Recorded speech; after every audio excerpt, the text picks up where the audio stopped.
Ada yang mengatakan, nih sinar matahari itu dekat sekali.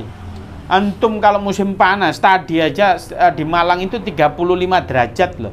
AC di mobil lo ndak kuat, harus high, lebih tinggi, lebih dingin, 35 derajat. Pakai AC nggak mempan. Ini bayangin, aus nggak karu-karuan.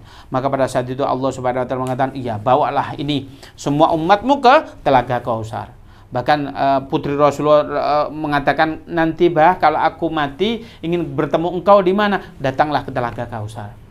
Kata Rasulullah SAW, siapa saja nanti yang meminum air dari Telaga Kausar itu, maka dia tidak akan haus untuk selamanya. Bahkan Rasulullah pada saat di Haji Wada itu khutbah, beliau berkata ini, nanti bahwasannya ikhwani, saudara-saudaraku akan kumpul di Telaga Khud, maka dia akan minum dan dia tidak pernah haus selamanya. Anaknu ya Rasulullah, kata sahabat, apakah kita ya Rasulullah? Enggak, antum ikhwani, enggak, kamu itu saudara, engkau itu sahabatku. Yang ku ajak minum itu adalah saudara-saudaraku. Siapa saudaraku? Saudaraku itu, saudara engkau, saudara Rasulullah itu siapa? Yang dia hidup ndak menangi itu apa? Wafatnya Rasulullah sudah lama, beliau hidup, tapi iman dan cintanya masih menggelora, masih menggelegar. Cintanya berapi-api, tapi hidupnya setelah wafatnya Rasulullah sudah nggak ada hubungannya. Loh, ini kalau begitu maka antum dikatakan dulure Rasulullah. Hebat ini. Antum punya dulur bupati, gawat. Aku ini dulur Pak Tris, kepingin apa jenenge sukun, dikasih wong dulur ya. Lah ini bayangkan antum punya dulurnya Rasulullah. Keren nggak antum? Wah, jos. Cukup cinta antum menggelegarkan. Begitu, cinta dan mahabbah antum harus menggelegar kepada Rasulullah, maka kita akan dikumpulkan. Kemudian semua ini sudah dikumpulkan, lalu apa yang terjadi? Rasulullah sujud kembali. Ya Rasulullah, kum sal tutah, mintalah sesuatu maka aku akan kuberi. Ya Allah Subhanahu wa taala, maka ini umatku ini setelah ditimbang, beliau itu naik ke Sirat, banyak yang belum tentu dia selamat. Oleh karena itu, iya, maka kamu tunggu di Sirat. Di Sirat itu di sini. Ini mizan itu timbangan. Tatkala antum ditimbang, mana amal antum yang berat, mana dosa antumkah yang berat, maka amalan di sana dipastikan yang paling berat adalah salat antum. Bahkan Rasulullah mengatakan, Allah Subhanahu wa taala mengatakan, pertama kali amalan yang dihisab kelak di yaumil qiyamah adalah salat. Diwaca bukunya antum, oh sholatnya bener, yang lain nggak usah diwaca, ayo langsung wes beres, nggak usah ditimbang. Nah, itu jari malaikat. Tapi antum, wah sosialnya bagus nih, ngajak touring, ngajak apa ini, nanam pohon, oke semualah ini ya, semua begini. Sholatnya bolong-bolong begitu ya, sholatnya bolong-bolong. Kalau model begini karantina dulu ya sementara. Kalau antum mau dikarantina nggak apa-apa sih, di neraka paling sehari 2 hari begitu. Wonten sing purun lah, tapi nggak lama. Tapi 1 harinya di neraka ka'alfi sana, seperti 1000 tahun. Ya monggo mau, kalau sih ya enggak ya, nggak mau begitu ya. Nah itulah Rasulullah. Kemudian apa? Di sini setelah ditimbang apa segala macam, kemudian Rasulullah ke Sirat, nunggu di sini. Rasulullah pada saat itu sudah dikatakan, ini Firdaus ya Rasulullah, engkau sudah di Firdaus. Enggak ya Allah, ummati. Beliau milih keluar, kemudian apa? Di Sirat itu. Lalu apa yang terjadi? Di Sirat itu sebagian umatnya Nabi Muhammad. Nah, ini para muhibbin yang ahli sholawat, yang apa segala macam. Enak aja itu. Sholatnya benar, sholawat yang mulutnya itu senantiasa basah mengingat cintanya kepada Rasulullah, hatinya senantiasa bersyukur atas nikmat kepada Allah, lisannya senantiasa beristighfar kepada Rasulullah. Orang semacam ini cepat kayak petir gitu, lewat Sirat cepat. Tapi Rasulullah menangis karena apa? Ada umatnya Nabi Muhammad yang berjatuhan, yaitu di bawahnya neraka Allah Subhanahu wa taala. Pada nangis Rasulullah. Kemudian apa? Ya Allahumma sallimna, Allahumma sallimna. Doa Rasulullah hanya itu saja.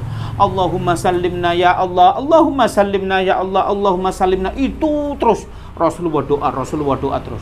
Allahumma sallimna, sallimna, sallimna. Kemudian apa? Kemudian Rasulullah sebagian itu bisa, sebagian pada jatuh. Kemudian apa? Rasulullah sujud kembali tatkala umatnya sudah tidak ada. Kemudian rata-rata banyakkan di neraka.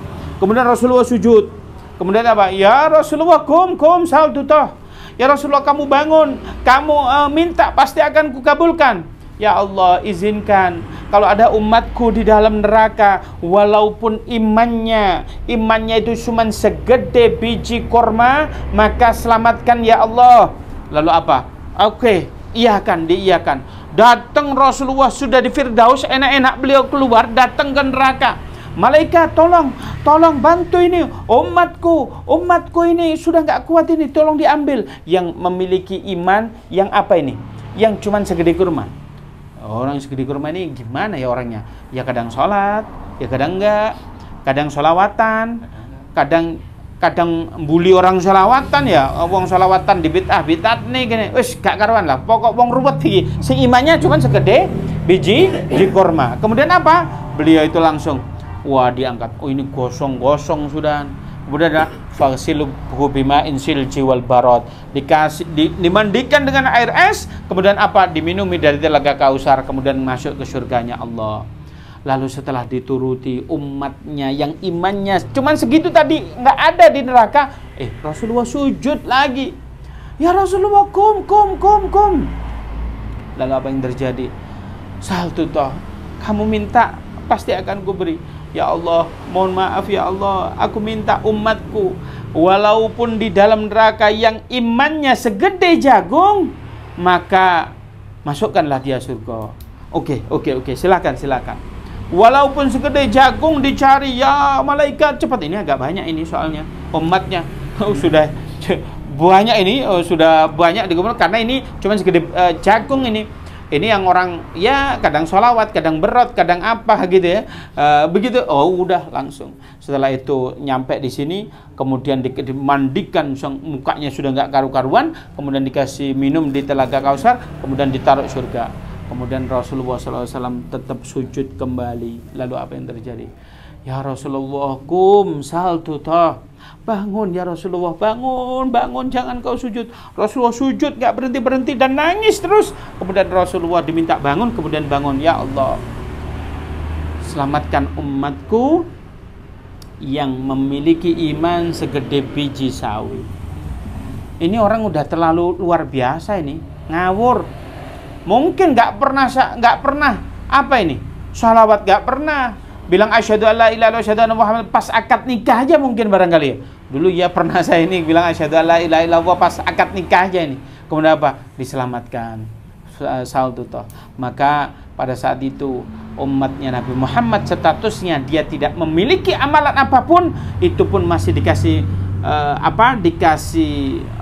minta maaf kepada Allah Subhanahu wa taala, tapi tidak di situ. Maka jangan sampai seandainya kita di dunia ini belum memiliki cinta, ayo kita pupuk cinta kita kepada baginda Nabi. Seandainya kita belum ada kesempatan haji, jangan sampai kita mikirnya, ya wes aku tuwek gak kepengin haji. Jangan mikir saya pengen haji tapi belum mampu, ndak usah. Kalau Anda sudah pengen haji tapi ditakdirkan mati dulu, Anda selamat. Tapi selama hidup gak pernah memikirkan haji, ini auditnya berat di hadapan Allah. Ayo selagi ini, ayo pengen sholawat, pengen haji, pengen umroh, pengen sholawat, datang ke Masjidil Aqsa, ayo datang semua ini. Maka hal semacam ini kita pupuk cinta kita kepada baginda Nabi Muhammad SAW. Saya ingin cerita sedikit bagaimana ada Abuya Sayyid Maliki. Abuya Sayyid Maliki ini ulama besar yang alim, soleh di daerah Mekah. Beliau itu diundang ke Afrika Selatan, Afsal. Afrika Selatan itu memiliki amaliyah, wadifah, kayak orang-orang NU yang ada di Indonesia. Ternyata saya itu pernah ketemu MUI-nya Afrika Selatan di Mesir. Ya Ustadz Muhammad, beliau manggil saya Ustadz Muhammad. Aywa, saya bilang gitu. Hal hafidta berjanji, saya nggak paham ini. Kenapa kok ditanya, kamu hafal berjanji? Apa ya berjanji? Ini vocab baru atau apa? Kok saya nggak paham ini bahasa Arab. Berjanji, berjanji. Apa berjanji itu? Ya berjanji itu loh kayak di kampungmu. Berjanji itu, maulid berjanji. Iya. Loh, ternyata paham. Loh, kok bisa? Ternyata dulu ada ulama dari Indonesia, Syekh Yusuf Al-Makassari. Beliau dipindahkan oleh Belanda ke daerah sana, beliau berdakwah, dan beliau Afrika ini menjadi orang-orang yang suka maulid. Suatu ketika Abuya Said Malik diundang ke sana, kemudian apa? Maulid seperti kita. Waktu serokolan, ada orang itu waktu maulid itu berdiri. Waktu serakalan berdiri. Waktu duduk tetap berdiri. Mungkin Abuya berkata, oh mungkin kakinya sakit, nggak bisa sendekul. Kemudian apa? Beliau ternyata pada saat selesai baru beliau duduk. Loh, lah kok bapak iku mang iso duduk? Tak pikir sakit. Hei, tolong panggil no itu. Habis salawatan biasa kita makan-makan begini kan. Kemudian apa? Pak, monggo dahar gini, ada apa? Loh, kamu tadi loh kok dari awal berdiri, kok di giliran serokolan berdiri, giliran selesai juga berdiri, terapi terakhir kok bisa duduk. Kenapa kamu ini kok bisa kok suka berdiri pada saat maulid? Iya, Abuya, mohon maaf. Saya dulu ahli sholawat. Saya dipengaruhi oleh teman saya. Teman saya ini apa? Beliau berkata, teman saya ini mohon maaf, mengatakan Rasulullah kan sudah mati. Ngapain kalian hormat kepada Rasulullah?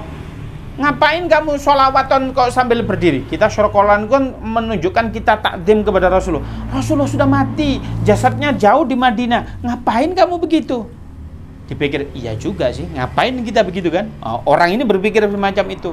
Kemudian apa? Pada saat saya hadir di majelis maulid, saya nggak berdiri saat serokolan. Ini ceritanya Abuya Said Maliki. Kalau saya sih percaya, silakan kalau yang lain nggak percaya. Bagaimana ceritanya beliau pada saat itu? Setelah beliau dikatakan itu, pada saat serokolan, seolah-olah Nabi datang. Semua orang disalamin, kecuali saya dicuekin oleh baginda Nabi Muhammad SAW.